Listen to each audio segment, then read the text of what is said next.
I am going to show you how to do a 6-peg right cable cross.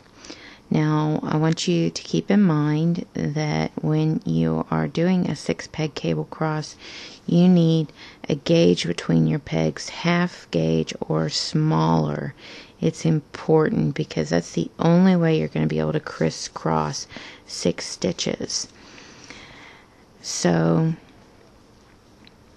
what you're going to do to actually do the 6-peg cable cross is we'll say that these are your 6 pegs, okay?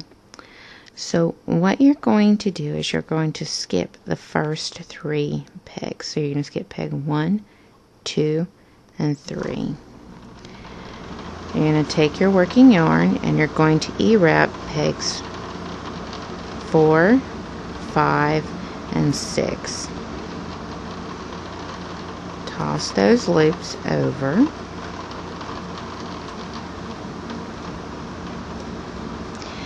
Then you're going to take your stitch holder and you're going to take them off in this order. You have to take them off in this order. You're going to take 6, 5, and 4 off in that order, from end to middle. Okay. And you're going to hold that to the center of the work. Now, I'm going to go in and E-wrap pegs 1, 2, and 3. So you're going to E-wrap pegs 1, 2, and 3, and you do it in that order. So you're going to toss those loops over. Now, here's where your crossing comes from. You're basically going to pick these up, shift them over, and put them right there. Which means your third peg, your third stitch will go to peg 6.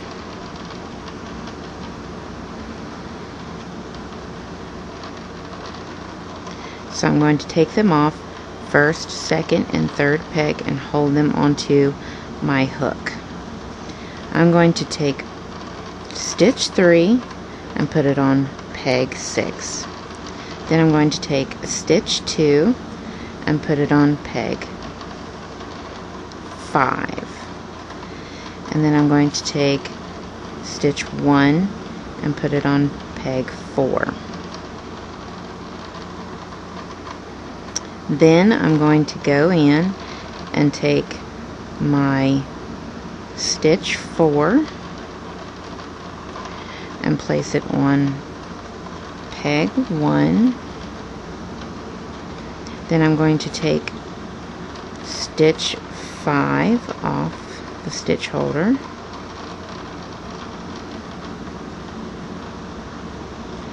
and place it on peg 2.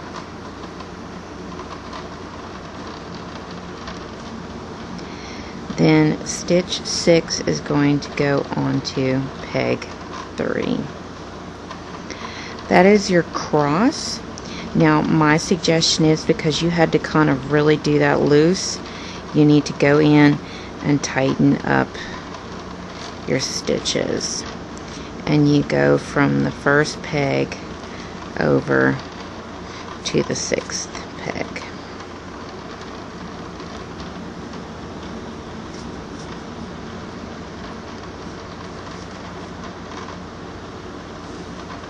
And there you have it. You have just done your right 6-peg cable cross. So we'll show you that again, and we'll do it much slower. We're going to go and I'm going to get to that next one. And you typically want to have a single purl on either side to give you a real pop of the cabling.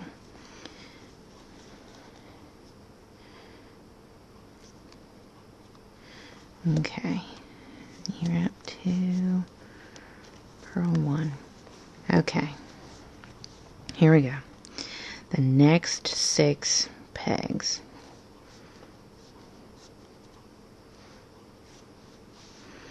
Alright, here we go. These next 6 pegs, you're going to skip pegs 1, 2, and 3. Pick up your working yarn, skip pegs 1, 2, and 3. E-wrap pegs 4, 5, and 6. Toss the bottom loops over.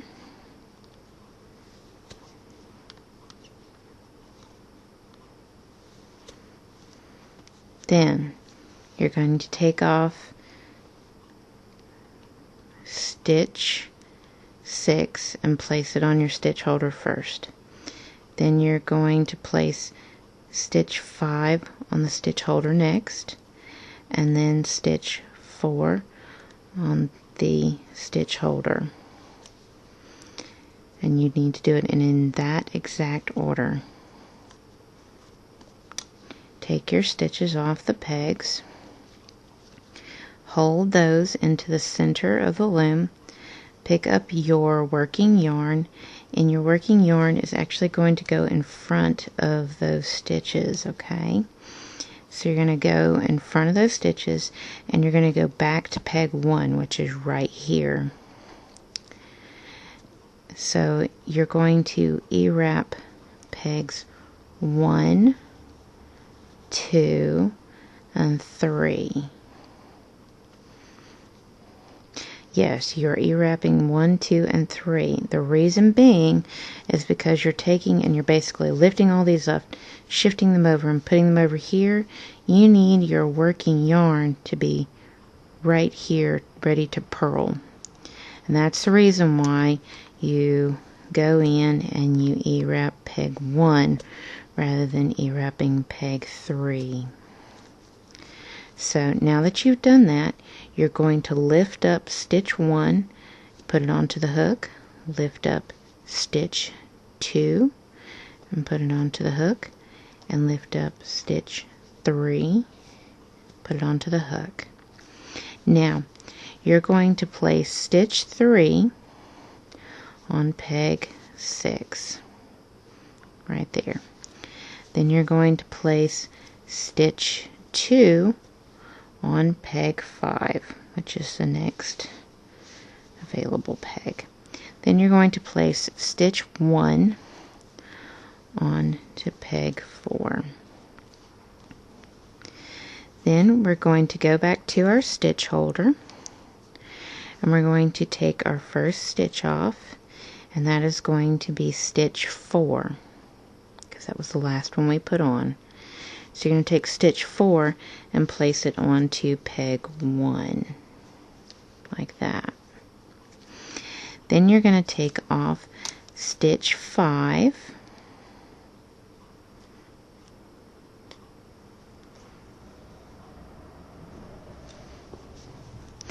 and place it onto peg 2. There's your second one. Then you're going to take and place loop stitch 6 onto peg 3. And you've done your cross. Now what you want to do is you want to pull your first peg, your first stitch, then your second one to start tightening, then your third one, and then your fourth one. And this may be a little bit of an effort, but you're going to actually probably want to pull more from the inside, the way I end up doing it. And then you can pull stitch 5 and stitch 6, tighten, and purl.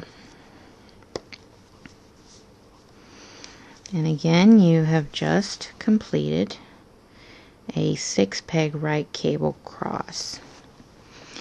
Now, when you finish your 6-peg right cable cross, I would suggest, this is how I personally keep up with it.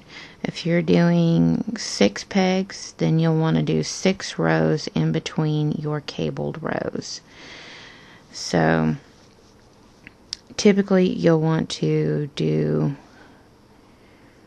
like I have the purling on the side, you'll want to do the purl, ERAB 6, purl. You'll want to keep that going for 6 rows, and then you'll do the cable cross. So keep in mind when you do that cross that you're doing 6 rows just normal in between your cable crossing.